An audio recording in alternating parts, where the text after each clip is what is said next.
Hi, I'm Jeremy Rowland with the 5 Pencil Method team. And I think we can all agree that in the world of realistic drawing, accuracy is crucial. So in this presentation, Darrel dispels a few rumors that have been floating around about accuracy in your drawings. And he's going to introduce you to a method that ensures your drawings start, stay, and finish accurately. Plus, he shares some of his secrets for getting the most out of your drawings. So stick around as Darrel empowers you with the tools you need to draw with greater accuracy.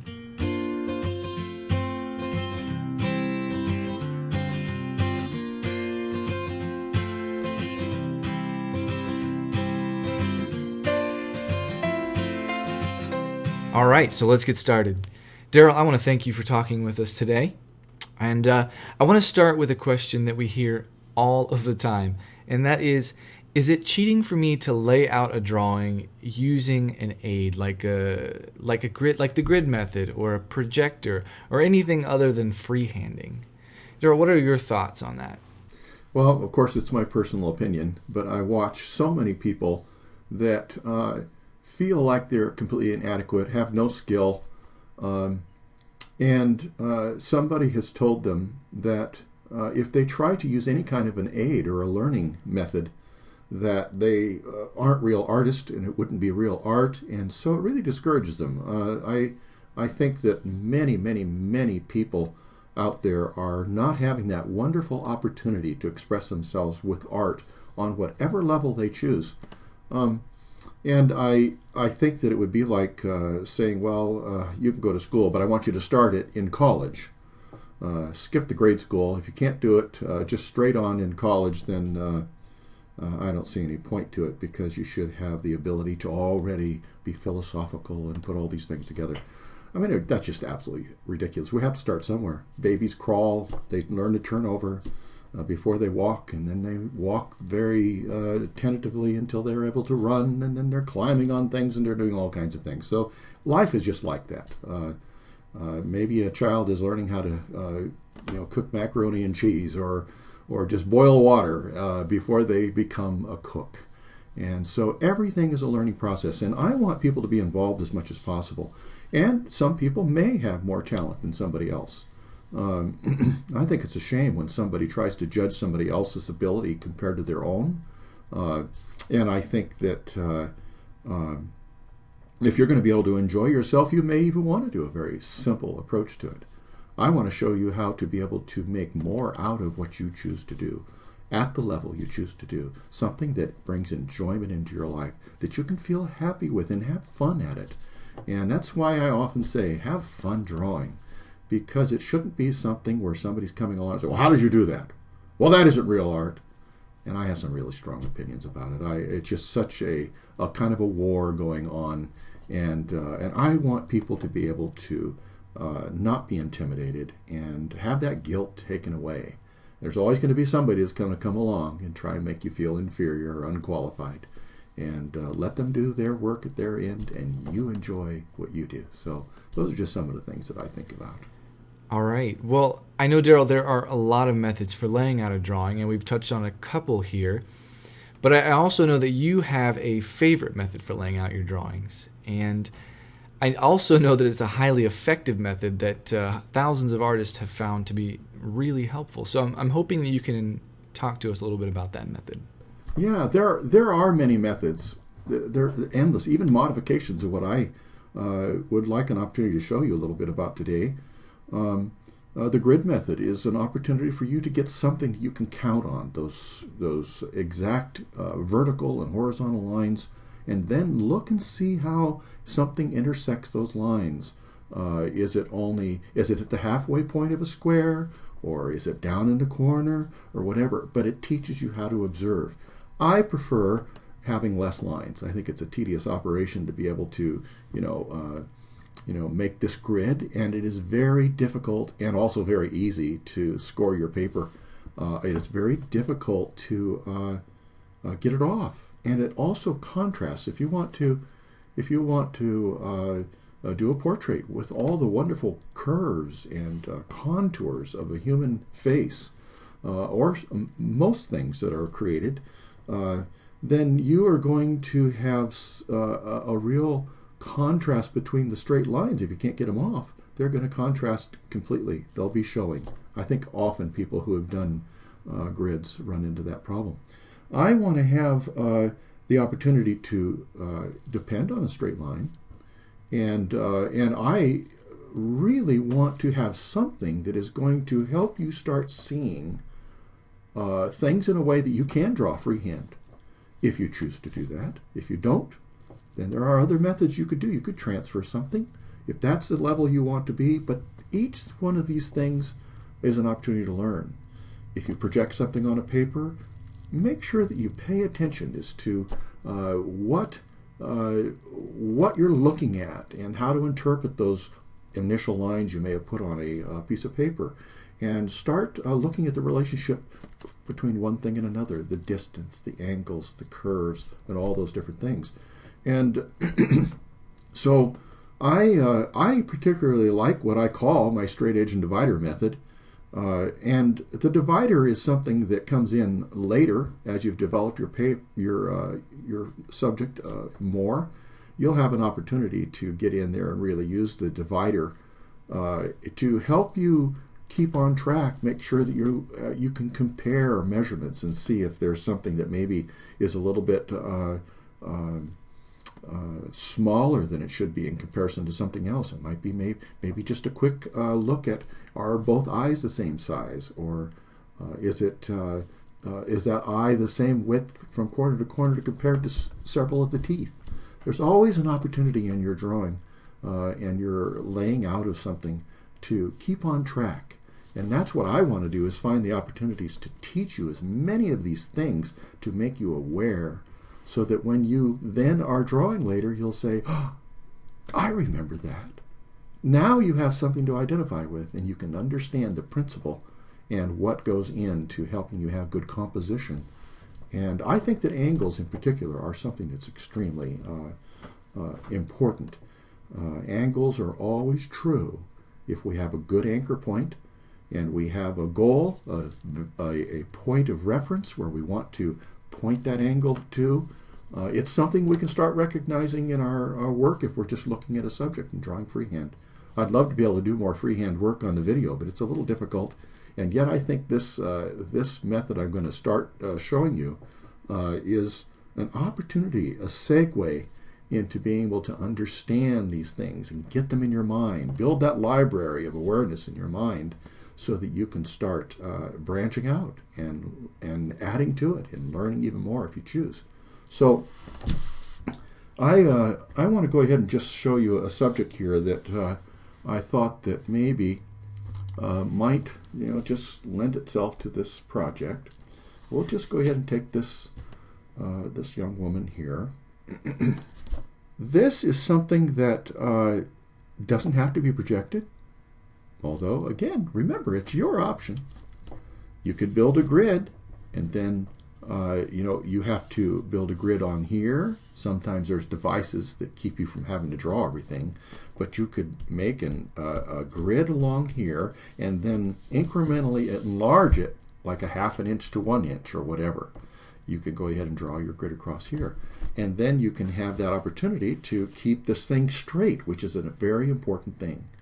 If I want to have something I can count on, like I said, angles are very important, and the placement of my reference in relationship to my drawing. So one of the ways that I can always know when I look at this, and I may want to do a comparative measurement or look at an angle from one point to another and make sure it's true, is to make sure that I'm building my drawing exactly like that, so that my reference is always an opportunity for me to go back and check. Always an opportunity for me to add something to my drawing and know that I'm not just taking it like this and trying to transfer it straight up and down over here on my drawing. And it's real easy to have that happen. As you come over here, you just kick that thing off to the side and you just decide, well, okay, I'll just start drawing this. But you have to translate this to something that's going to be upright. And if you were to go ahead and just say, well, I kind of like this angle, well, then there's great ways that you can go ahead and make sure that this is going to be in the same relationship to your paper. And that is, when I have it straight up and down, I want to make sure that the edges of my reference and the edges of my paper are completely parallel. And if I can keep it parallel and remember to check, I'm now looking at this in the same way as my drawing is starting to build. So that if something's off in here, or there's something that doesn't match up, I know to look back, it's not straight up and down. I better go ahead and put this straight. It could be at the bottom of your drawing. It could be anywhere, as long as it's straight with the paper. One of the things that's going to make a difference then is how accurately square or at right angles my corners are going to be. I really want them to be accurate. I mean, this could be a rectangle or a horizontal, vertical, horizontal. It could be something that isn't completely square. It turns out I think this is pretty square, but that makes no difference. It's the angles. Are they completely right angles? And then overall, then, are they always right angles, and you're going to end up right back to the same place if you went all the way around with your right angles. Some of you may have a T-square. This is a good way to do it. If you have to draw a line on there, or you have to use a cutting blade, you can go ahead and now put this on a surface where you can go ahead and trim that reference photo and make sure that it's you're starting out with something that's accurate. Now, the way that you would do that if you have a triangle like this is to make sure, okay, now that I've cut this one, I'll put this one on there, and then I'm safely able to cut the top. And all the way around.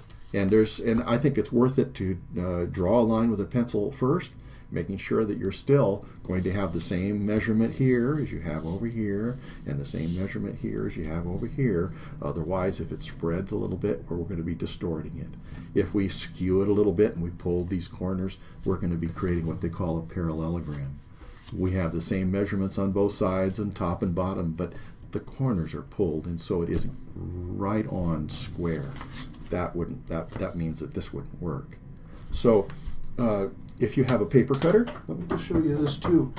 These aren't very expensive, but a guillotine paper cutter that some of you may have cutting your photographs. It's so popular now to print out your own photographs that this might very well be an option for you.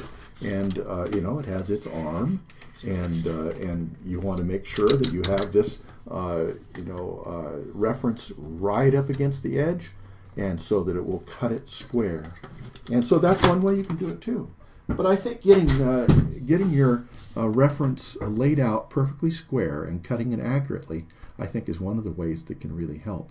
Because in the method I'm going to show you with the straight edge method, it's going to be really important, again, to keep this completely parallel at any one of the edges of your paper that you're trying to go ahead and reference, even when you're on the outside. And we will do an outside. I will often be very careful on the positioning of this on a piece of paper. I'm going to think about where would I want to add, to my drawing. And so I am thinking, well, logically, I probably wouldn't be adding anything up here, but I might down here. I might want to extend a line here for a sleeve or an arm, just to kind of give it just a little bit more of maybe a mood. Maybe that hand is going to be important and say something, not that I want to take away from the focus of her, if it's about her, but I might want to just run just for my composition and just have kind of I love how that one line balances it out. And even when you're finished drawing, you want to have as many options. If you hear me talk or on the videos very often, you'll find that I want to keep my options open. And so I want to be able to make changes, and I want to be able to not be locked into a certain way of thinking because I changed my mind along the way. And so if I'm going to position that, I will probably have it a little higher. And then, as many of you, have a good feel for, even in your own homes, where does that chair fit best in the room? There's a certain composition. Maybe it's not exactly the same with every single subject. And so we have a hand over here. Will that throw it a little bit? So maybe I need to come this way a little bit. And you'll see that this is starting to get smaller than this side. But I want to take into consideration those things initially. And then I want to be able to also print out a number of references. I always enjoy doing that because my reference is going to be something that I'm probably not going to have the opportunity to see the model or the subject in front of me live, and obviously not going to be in exactly the same way every time. So I want to get as much out of my reference as I possibly can. So I like to print several different values. This one is quite light. It helps me be able to see in some of the dark places a little better. I can actually make out an earlobe here. In fact, if I go even lighter, I can see an earlobe, an edge of an earlobe that I couldn't see before. So now I have the opportunity to match that up and see how it lines up with the rest of the other side of her face. Sometimes it's going to be that somebody has a little lower earlobe on one side. You want to know that too. And so then I might take one that's a little bit darker so that I can actually start seeing some of the contour and some of the little things I might have missed if the photo was too light or the reference was too light. Another thing I like to do is when I'm printing these things out, I want to make sure that I have as much opportunity to see the detail as possible. And so you'll see that your regular copy paper, if you ever have a chance to compare, if you're printing out your photographs, you may have already found out that the copy paper, the normal stuff that you might print a letter out on or a document or something, is not going to be near as good as it's going to be for something more like a photo paper. But I don't really care for photo paper because I want to be able to have something that maybe I can even make a mark on. And sometimes photo paper is too slick for that, and it's expensive. And so I use a presentation paper. I want to just take this opportunity here to give you a few of the things to think about. I like this HP presentation paper. It is premium presentation paper. Let's see, we might as well get a little closer here, just let you see.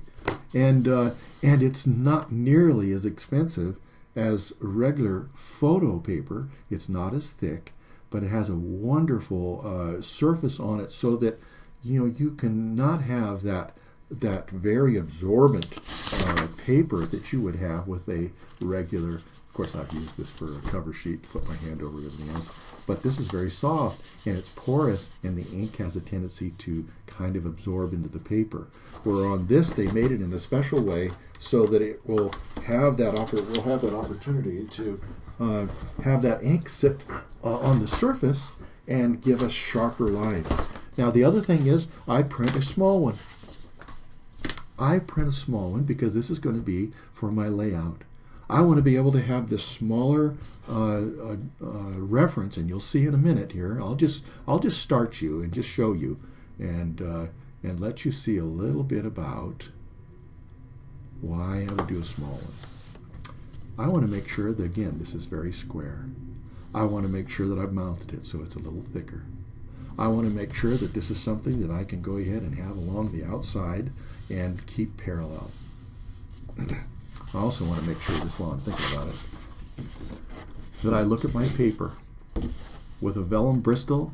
You might even be able to see it on here. I'm not quite sure whether you can see it or not, but there's a little heavier texture on the surface that they intend you to draw on. It's a little smoother on the back. But don't get confused, because they also make a smooth tablet, and it's good for some things, but for what I want to have as many opportunities to create something realistic and not have to work at it as I possibly can. So there's just enough texture that it becomes a tremendous aid for me to duplicate skin textures, or at least we can't duplicate them, but we can have something that really communicates something well. It's an illusion, and we can do something that our minds will say, "Oh yes, look at that." But on the other side, it's a little, on the front side, the one that's usually up in the tablet, is going to be a little bit more value. The way you look at that is you put this with a light shining one way, just like the sun in the evening, and going along low on the high horizon, see all the shadows get lower when it's like that. And I don't know that you can see this, but you can try it at home or wherever you are, and you can just hold it just right so you can see the shadows being created by the tooth on the paper. And if you turn it over, you won't have as much of that. So you pick that side. Pick the one that has less too. So I'm going to pick something here. I'm going to pick a kind of a horizontal line, even though it may not be perfectly horizontal, maybe a little bit of an angle. But I'm going to pick something that I'm going to be able to intersect as many of the important things about a portrait that I possibly can. And so I'm going to come across, and I often do this, but I'll do something else as well. I'm going to go from corner to corner on the eyes. Get my head in here so I can see. And I'm going to go ahead and make this quite a bit darker for all of your sake. So I'm going to take a 4B pencil. And now I'm going to run a line from one edge all the way through to the other edge, making sure that I intersect that important part. Okay. Now, this is just going to be wonderful. I want to get far enough along here that I can actually show you how this is going to be a great opportunity with a minimal number of lines. And if I was doing this myself, I would make this very light. But I want to make sure that you can see it at home. So I would do something like this so that I can make sure I get it off. Don't score it into your paper, or you're going to have the same problem that people have with grids, where they can't get those straight lines off. So keep it just dark enough you can see it. But now let's go ahead and figure out another bearing point. This could be a number of things. I could make a bearing point that goes through this eye now and maybe over to one of the fingers. But I think just making this as much of a right angle T as possible, I'm going to go from the middle of her nose to the philtrum, that little Cupid's bow there, and I'm going to draw a line like this. Right up to the top again. And here I go back the way I told you not to do it. I'm trying to make sure you can see it. But this way, I have an opportunity to pinpoint certain things that you'll see in just a moment. Now I want to have this placed in the right place. I think it should go, I just have a feel for it. Maybe it could be down the center, maybe it won't. Remember what I told you about the hand could maybe weight the thing a little bit to one side. You'll have to make up those, some of those decisions. But you don't want your drawing to start going off of the edge of the paper, and that's what you don't want to do. But I'm going to put my finger there, and I'm just going to leave it on the paper. So, and then I'll put a dot. Okay, there's my dot. I don't know if you can see it or not. So what I'm going to do, again, I'm going to make all these things much darker. So I'm going to put a circle around it so we can really see this as a target. Okay, can you see that okay? I hope you can. Let's get a little closer. And so that will help us be able to see something other than just having it absorbed. Now, what I want to do, I can duplicate these two very important bearing lines. Let's just call them that, because these are going to give us a wonderful opportunity to accurately start our drawing. And I want to be able to duplicate this on here. And so what I want to do is I'm going to come out to the edge again, and I want to put this straight edge right on that line. Oh, I better get this longer. And this is something else just before I think, if I could do this, ideally I'd put this on a larger piece of paper. I'd never like to work on something too small. If I work on something too small, I might run out of room or go off the edge of the paper. But if I don't do that and I leave enough all the way around my image, then I have a chance to add something if I want, and I have a chance to cut maybe some damage of an edge of the paper that was on there. I have a chance to do all kinds of things that I wouldn't had I cut it short and just made sure that it didn't have that much room. So I'd like to work on larger paper, but for the sake of this demonstration, we'll just do this. Now, this is the other thing. If you want to just have an opportunity to have even more options, you could go, this is an 18-inch straight edge, and you can do it with this. But as you just saw me, I didn't extend it far enough, and I had to readjust it as I already had it placed on this horizontal line. And then I had to, I didn't have enough, so I have to extend it. So it's nice to get the 2-foot one, because it'll give you more options. And this is the opportunity to, not have to worry about trying to stretch all the way over to the other side of your paper and do your reference at the same time. Probably a little easier to handle it and everything too. But now you see what I can do with this? Do you know why I can slide this paper underneath here? That's because this is a little thicker than this. This is a print mounted on this paper. So naturally, if I have a print on top of this paper, then this is going to be a little higher. And that just makes it so nice because it gives me the freedom to move this paper, keeping it very parallel. I'm making sure this edge is right on here. But I just move it down, keeping it straight, down to that dot. Okay, so now let's run this dot through.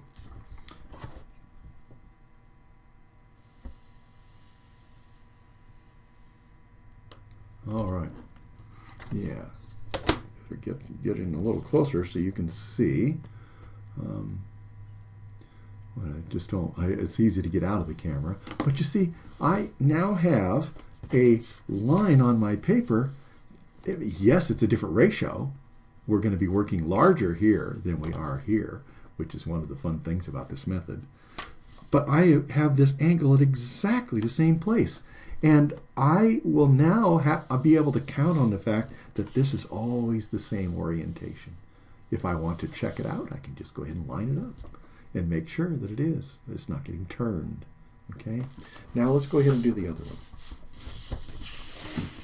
And I like to come out to the outside edge primarily for what I said. I like to be able to come out to the outside edge because this is thicker than this and allows us to move the paper independent of the reference. So now I'm going to come over here, put this on this reference, line it up to the best of my ability. It's worth it. It's worth it spending a little extra time, then checking it when you go to move everything, making sure it hasn't slipped. It's just worth it because these initial lines are going to establish the accuracy you're going to want throughout your drawing. So now I'm going to come up here. See, the reason I know where this is, where I'm starting, is because I've intersected that dot, that main bearing point. That's the one that's going to be between her eyes and on the bridge of her nose. Okay, now I'm going to pull back the other way. Remember what I said, don't push it if you can help it. Okay, so now I have my T. It's the same thing as that, only it's on a larger scale. So let's see if we can get in a little bit tighter here. Always afraid I'm going to miss something. I can't see the detail. All right, now the thing is, I want to be able to decide on the size. And this is the fun part about this because I can make this picture in any size I want. And yet it will always be accurate if I follow the method. It's always going to be the exact ratio I want it to be. If I want it 20% larger, it is going to be 20% larger in every single one of the places that I put down on this paper. All because of the initial dot that I'm going to want to have here. And you can guess on this. You can visualize this. I'm going to pick, from this point, this bearing point. We'll just circle it on that one too. And get a little closer here because it's so easy to going back and forth. I'm going to have to get back out again. But see, I went and put that target right in the middle, right there. That's exactly where it's going to be on your drawing. You're going to be right in the middle of her, in between her eyes. And now I could pick something, but I don't want it to be too close to this. I'm going to pick something on this line that I think I will be able to reference. Now, this is the key part. I'm going to circle that one too. This is a very important point. And it's going to be a place we're going to pivot.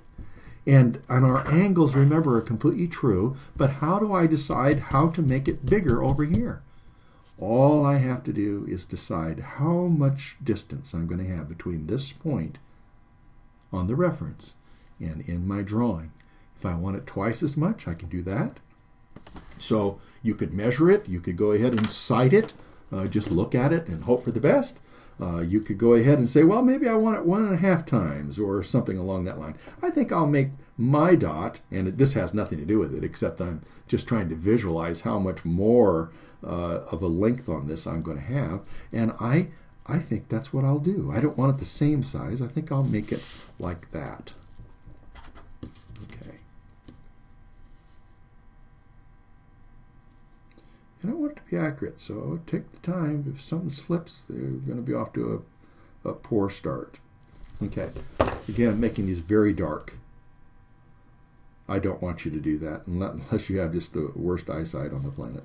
If I want to know where the corner of that eye is, I already have a wonderful opportunity to establish one thing, and that is, well, where the corner is on what? And the distance I have between here will decide where on this horizontal line it's going to be. And I've decided to make it, I don't know, 1.5 times is the distance from here to here. I made it about 1.5 times that much. But what's going to happen is, because angles are always true, I'm going to be able to now intersect this in exactly the right place to increase it 1.5 times as much. Exactly. Because I'm going to use this, and the fact I'm going to keep my reference parallel to the outside of the paper, and I'm going to use my straight edge, I'm going to be able to have an absolutely accurate placement of that. Okay. So now I'm going to put this on that pivot point. You can't see it. I'm going to put this on that pivot point, and I'm going to go right up to that corner of the eye that I want to find on that horizontal line. And now I'm going to come over here. Remember how we lined this? We made these lines exactly in the right place just because we had that center. Now I'm going to come over here, and I'm going to use this opportunity to slide my paper, and I'm going to line it up on the pivot point. Okay? And there, where it intersects that line, is the outside corner of that eye. I can come over here now, and I can do exactly the same thing. Let's just say, I want to know where the side of this, the side of the face is here. Let's get the bigger one in here so you can see what I'm talking about. I think I'll because I want to pay attention what on this line can I make a little mark just to see where things are. So I think what I'll do is I'll look for this over here. Where it intersects that horizontal line, I'm going to do that. Okay? So right here. Okay? Okay? So now I'm going to come up here, and I'm going to go on this pivot point again. It's a very important bearing point. And I'm going to line it up between that point and what I want to find. And then I'm going to come over here, and I'm going to slide this along until I get to that pivot point again. So now, here's the side of her face. Okay? Now, the interesting part about this is I can come along and find the other eye and the inside corner of the eye, and I can find the other side of the face and the outside of the hair and all those things. And when I line this up, I can have this in the same orientation as my paper and look again at angles. And I can pretty much tell, okay, it looks like that comes right down about like so. And so there's her, just a little indication. So, just a little indication to make sure that I got to get out a little bit, huh? I want to just have a little indication. That little bit of an angle kind of copies the same, ending of their eyelashes coming down to that corner. And so it just helps me remember.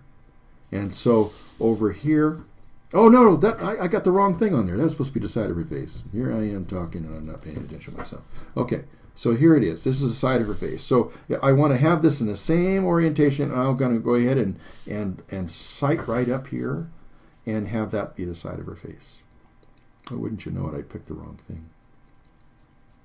Okay, so then on this one, just to remind myself, I'll make this one that eye. Just a little bit. It doesn't have to be much right now, just a little bit. And as I start developing, things along that horizontal line, I'll pick out the other eye, I'll pick out the inside corner, and I will be able to start forming the accurate placement of all these features. And this is going to help me to be able to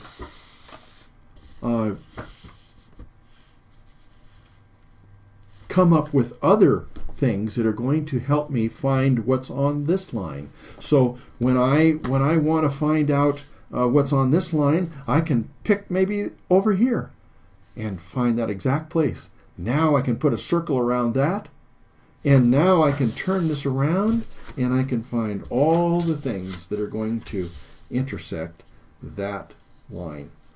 You know, what am I going to be? I could find out where the end of the nose is, where her top of her lip is, where the Cupid's bow is. I can find out where the division between the two lips is. I can find out where her, just to verify it again, where the bottom of her chin. I can find out all kinds of things that are going to help me intersect that what is a vertical line, but now it's horizontal the way I have this placed.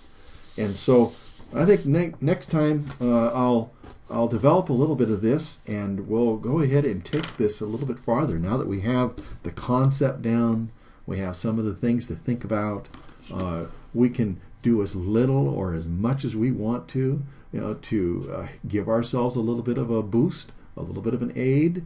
And again, the thing I like about this method is that it allows us to continue seeing the important elements that help us develop proportion, seeing one thing in relationship to another, seeing the angles and where we would normally look at a subject if we're drawing freehand and we're drawing from life.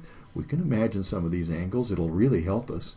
And so I hope that this will get you off to a good start, and you'll find that it'll be something that you can take as far as you want. You can find every little detail. I'm telling you, with this method, you can find, like I said, moles and freckles. You can find all your teeth, how long they are, what the width is, where the gum lines are. It makes no difference. Where that little curl in the corner of a mouth that is just that captivating part of that person's personality, that wonderful smile they've got, you can capture that. And I think this is just something I'm always excited about. I wish that it was something I could do right with you, but this is a great option. At least we have this opportunity, to introduce you to something that I hope will be a catalyst for you to improve what you do. Even start for the very first time. If you were intimidated about drawing, this gets you an opportunity to draw accurately every time and have an opportunity to then apply the things that are going to interpret it.